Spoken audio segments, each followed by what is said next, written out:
So, in terms of data security and data privacy, are there concerns from enterprises that your software will have access to some of their data, or are they more concerned about protecting it from outsiders? Great question.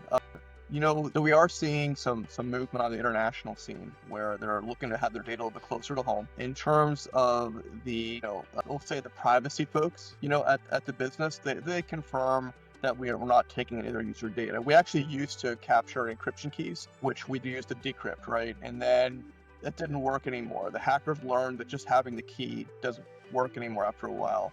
So we actually kind of stopped that because there was a lot of nervousness because they realized that you know, we have all of the encryption keys for the whole enterprise, right? All the settings and everything for every user, every application, right? But we had the ransomware ones too, right? And so there was kind of like just grumbling, but they accepted it, right?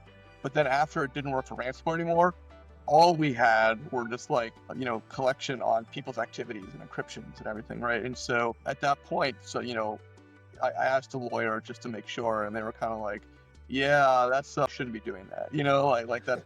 And I said, "Yeah, exactly. That's what we thought, but I want to make sure there wasn't some some weird gotcha." So we actually turned it into a cryptanalytic engine, that doesn't worry about the encryption keys. But that was the biggest thing. Now we don't collect user data. We protect, for instance, session tokens and passwords and keys, but we don't actually collect them. We don't make them available. It's a whole bunch of different tricks we do to, not have that privacy data from people.